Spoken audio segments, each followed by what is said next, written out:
Hey y'all, welcome back to Mirror Expressions, where you find a little bit of everything over here. I love to do reviews of shows. I've done reviews of movies, so just a little bit of everything. Anyways, welcome back. If it's your first time, welcome here. And as always, please drop down a mirror in the comments if you have looked in a mirror today. And let me grab my handy dandy mirror. You feel A-okay with what you see looking back at you. And if not, as always, I encourage you to take whatever avenues you have to get back to a healthier you. All right, y'all, without further ado, this is the review and recap for Married to Medicine, Season 9, Episode 7, Secrets and Sinners. Y'all, this was a pretty fun episode. I liked it or whatever. And let me just apologize, y'all, for being late getting this review up. I had a couple of things that popped up over the weekend and just kind of had me emotionally drained. And so I just need to take some time to myself. But anyways, I'm back and we finna get it popping. All right. So the ladies are getting ready for dinner. We get Jackie getting a little flirty in with Curtis on the phone with the FaceTime.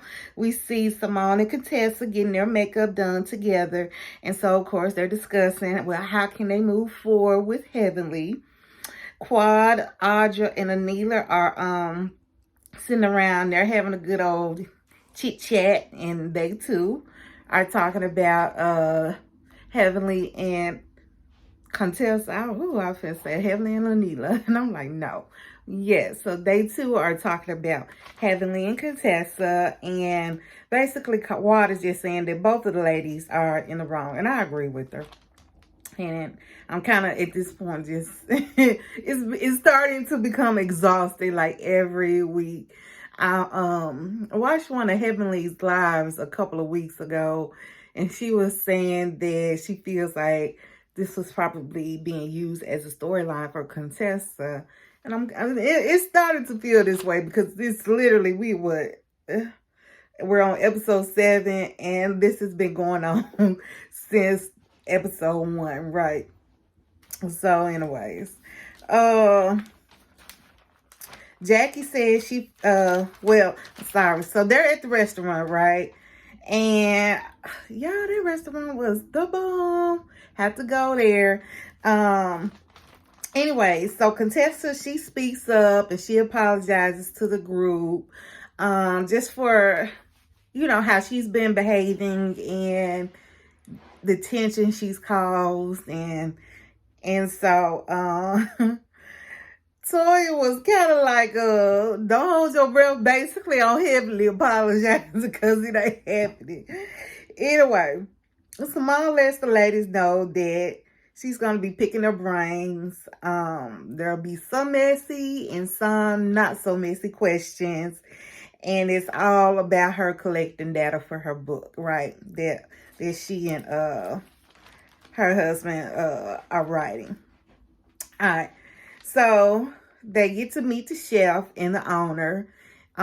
He comes out and he's kind of like just catering to them. And I thought that was so awesome. Like, you don't see that a lot. Like, that they had to have been the special guest for the night because he literally came out every meal, explained it. Oh my gosh. And that food was looking so good, y'all. It really was.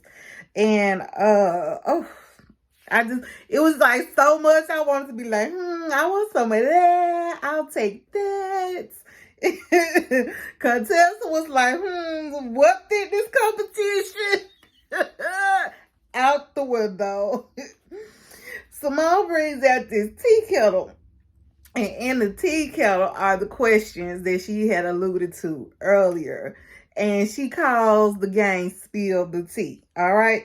So they pass the teacup around. And Carrie finally says something, y'all. The ghost speaks. Her question was, when it comes to sex, do you prefer a quickie or a marathon? And it was kind of split. Some was saying quickie, some was saying a marathon. And Quan was like, I like both with a little pressure around the neck.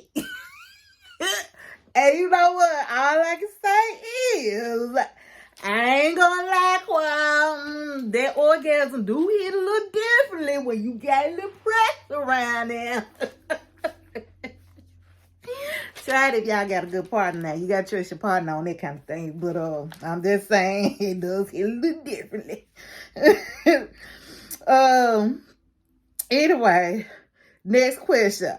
Are there problems when a woman is the breadwinner? So, Toya speaks up and she said it can be if the head of the household is based on that, right? And I took this to mean like this, because I feel her on this. I took it to mean that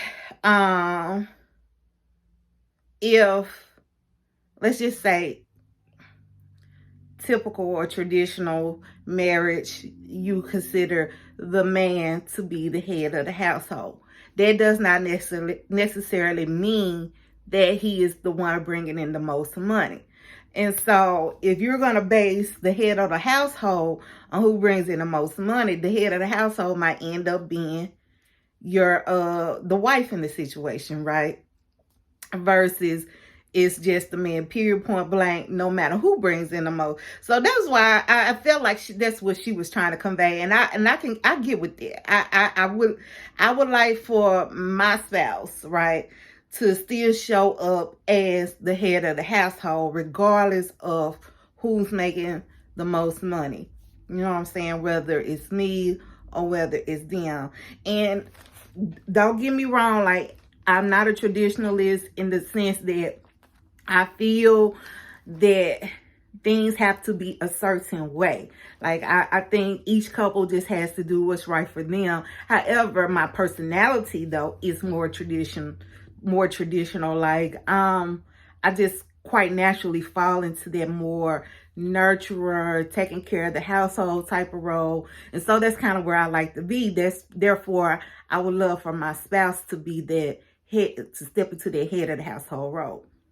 You know what I'm saying? So, but anyway, that kind of gets like a back and forth, because then heavily brings in the Bible and just saying like how biblically the man should be the head of the household and the breadwinner, and you know, so they kind of get in the tit for tat, and I was like, oh, don't let this go left, don't let it go left. But it didn't. They stayed on track. All right, the questions continue. Can your husband have a female friend? Most of the ladies were like, nope, not mine. But, you know, some said it was okay. Like Simone, she said she doesn't care as long as boundaries are being respected. And I was just curious, like, what are y'all thoughts? Like, is it okay for your mate to have friends of the opposite sex, or even if you're in a same-sex relationship, like, how do y'all navigate those waters as far as same-sex friends, you know, that there could potentially end up being something there? I'm just curious or whatever. I'm more of a Simone. Like, I don't feel like I should have to micromanage my relationships. I feel like there should be a level of trust there, right?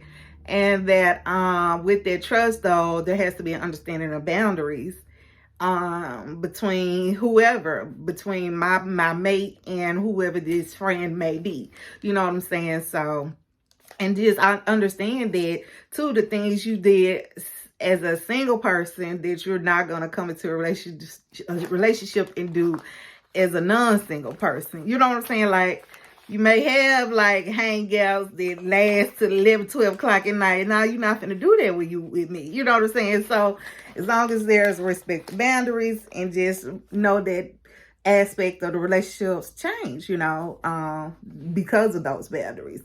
So I don't have a problem with it, but I'm just curious. Like, what do y'all think? Put it down in the comment, y'all. Let's start a conversation about that.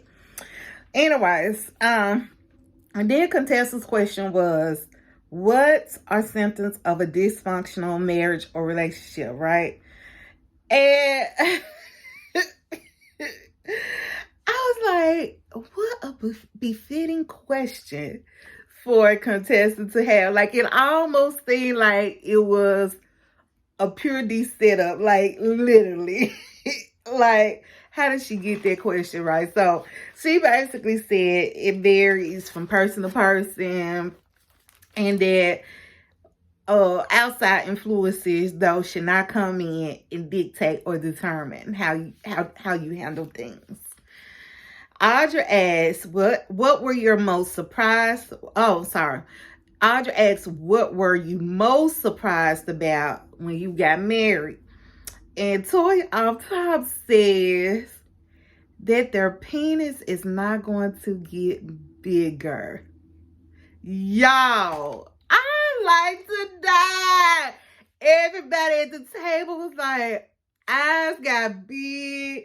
They looking around like, did Toya just really say that? And then they all just bust out. Toya. Oh, child. I'm like, look, Toya, I'm sitting here. I'm on you. Last week, I'm like, Toya ain't dingy. She just playing it up for y'all. No, Toya, you making me eat my words, man, cause I cannot believe you said that about your husband on national TV. Oh, child. Poor Eugene. And I love me some Eugene, y'all. Like, Eugene could get it. Like, I love me a little man got a little thick. You know what I'm saying? And you look good, man. Oh, okay. But, Toya, oh my gosh. Anyway, that was pretty embarrassing. Qua asks, as married women, how do you feel about masturbation and how often should you do it? And Toya said she does it as often as Eugene is at home, right? And Anita said she does it, and she waits till Kieran goes to work. And they were like, why you don't do it before you go to work? And she like, cause he get up like 4 in the morning. Like, you girl, you better roll over, go get that that long and strong as you call it later on in the episode. And then Simone says if you masturbate too much, you're not leaving room for your partner to get to know you. And here go Toya. That's BS. It makes him work harder. And so in her confessional, heavily like, I don't care what the experts say. I don't care when Simone talking, like, I'm rocking with Toya on this. With like, Toya know what she talking about when it comes to the sex. And I was just like, oh, child. Oh, this conversation, this whole conversation, they end up cutting it off right there because Simone was just like, if we keep going, we probably gonna end up into some problems. And she's probably right on that note. So the chef ends up bringing out some stacks of money for each of the ladies, right, instead of dessert, and they are off to the strip club.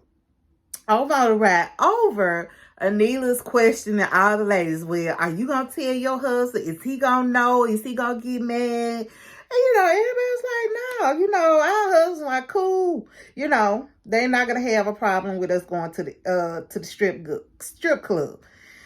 And here go Contessa. Scott going to be aroused about it.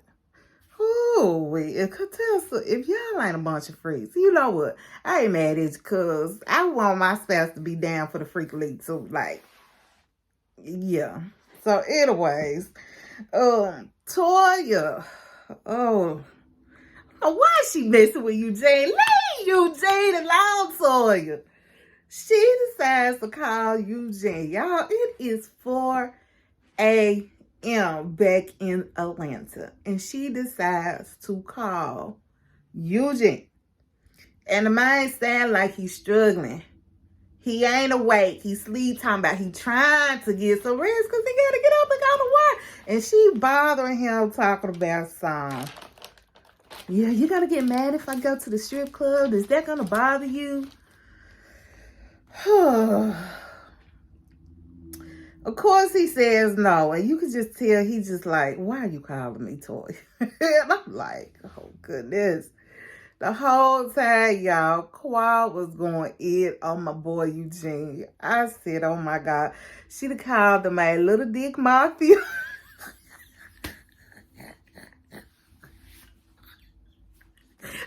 sorry, y'all. That was so hilarious. I said, oh my gosh. I was weak. Anyways, I said, oh, see, Toy, this is what you done started. So they were just going in on about Eugene and him having this little pee-wee. And, ooh.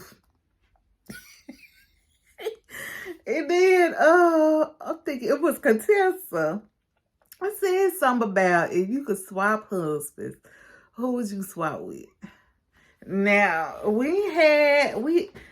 some questions I feel should not be asked. And that is one of them. Like, I don't want to know if you looking at my spouse like that. Because to answer that, you got to go there. You got to go there in your mind. If you ain't already, then you go in there in that particular moment to answer the question. And 9 times out of 10, you not already thought about it. Like, yeah, he could get it. Just like I just said, yeah, Eugene can get it. So 9 times out of 10, you already thought about it, but I don't want to know about it. You know what I'm saying? Some questions. Oh, just do not need to be asked. So Contessa asks, and then Toya says Kieran, because he looks long. Baby, that's what Anita was like. Yeah, he long and strong. Girl, I ain't mad at you, girl. You better get that. But what? Y'all, these ladies were so drunk. Y'all, Adela buzzed out into so much laughter that she ended up peeing on herself. I said, ooh, child, these ladies are let it loose. Do you hear me? They were so faded. They were so faded. Oh, at the strip club, look, Jackie all wrapped up. Let me see. Now, this is my song room, y'all, so I'm just going to grab some. Grab some back. Okay. This Jackie, y'all. Oh, she was all wrapped up, sitting back like this. And then she had a little mask on. I said, Jackie, now you doing the most. You are doing the most. Oh, goodness. Baby, Jackie had a damn cloak on. Oh, goodness. The host, he got on stage and he said, whenever there's a group of ladies, it's always their one. And he was talking about Jackie, but she took it all in stride. It was like a good laugh for everybody. So they are enjoying themselves, and at one point, Heavenly is singled out and brought onto stage, where she gets like this private dance from like, it's about 3 or 4 of them on her, right? And so we find out that Simone set that up so that she could get it on video and use it to teach her lesson, right? I don't like Simone. I ain't liking how this going, Simone. But anyway, the night ended on a good note. It did. It was on a good note. Nothing popped off. The girls had a good time. Now we flash over to Atlanta. And we see the men getting together. And they got together to do some boxing.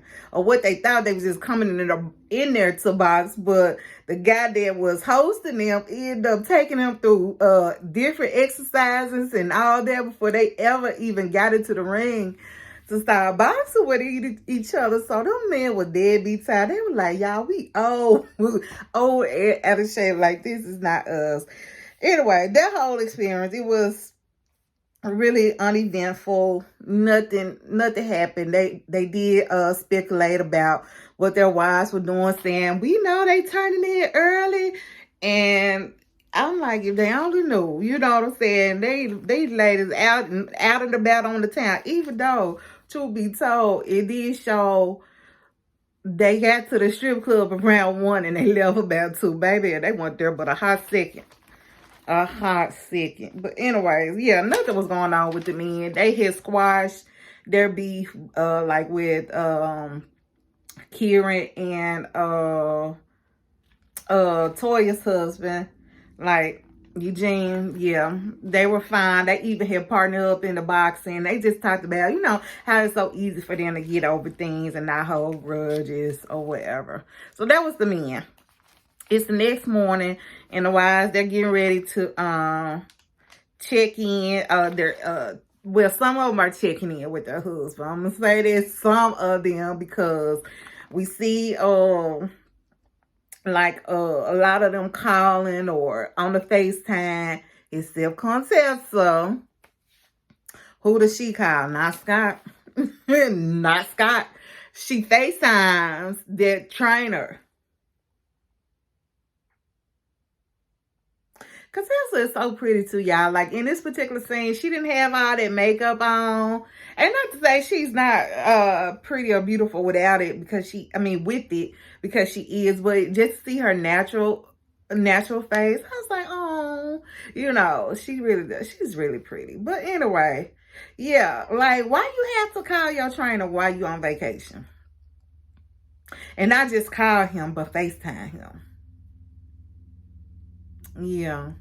I ain't no way I would be calling somebody else other than family while I'm on vacation. Like, I'm on vacation. Like, ain't no point in talking. And even then, I ain't trying to talk to nobody. Only reason I would talk to family is if, sorry y'all, if I'm somewhere without my baby and I'm calling back to check on. Other than that, deuces, shoot, phone can be out for all I care. Anyway, Jackie is hosting breakfast, and Heavenly brings in people to administer IV hydration. That's some good stuff. That's a good bounce back, y'all. If y'all haven't tried it and you have access to it, there really is. That's a good bounce back.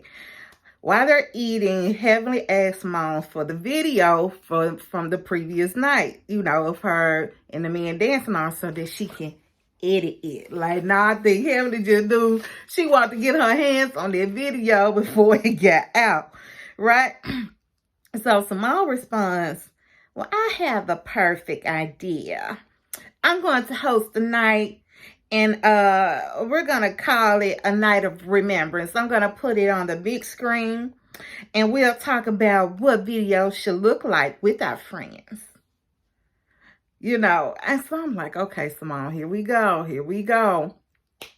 So she continues on to say that they messed up the original intervention and that they were wrong. It was handled badly, and that just was not the goal, right? So I was like, okay, Simone, because I really thought Simone was finna go left with this whole catching Heavenly up in this video type of thing. I really thought she was gonna go left, because I'm so serious, because Simone had been keeping that petticoat on for a minute. I thought she was finna wear it in this situation too, but she was cool. And so Heavenly kind of gets real emotional, and she begins to apologize to Contessa, and she starts to have some tears.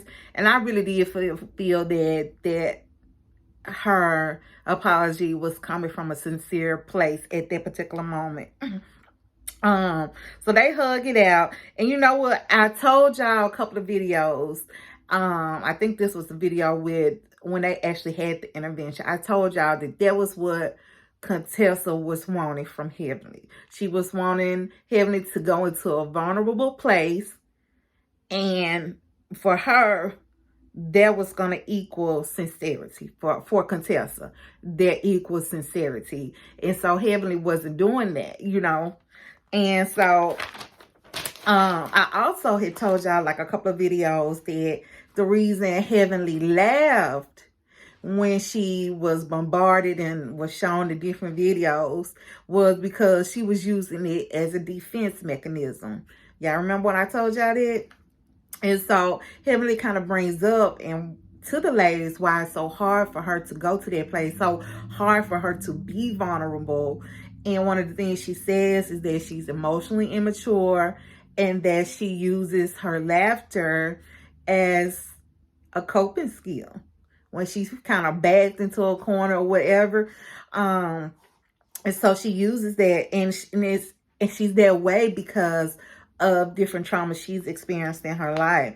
So I just really thought that was very big of her, and that took a lot for her to admit that, and especially to the group of ladies. Like, it would be different. It was like a one-on-one situation. I think it would still be hard, but to admit that to a group of ladies of your peers, and especially when you've been for years trying to not show that side of you. So I was proud of Heavenly in that moment.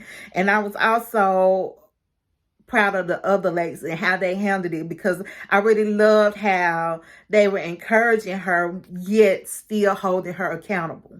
You know, still keeping her feet to the fire and not just letting her, even though she's opening up and this is a beautiful moment, well, we just gonna let her, you know, get a pass. Like, no, they were still, but you cannot do your friends like this and blah, blah, blah. So I love that they were embracing her, but at the same time, telling her. And somebody said, and I think that was maybe Simone or Quad, that this is how you do an intervention. I think in that moment, she really did get things.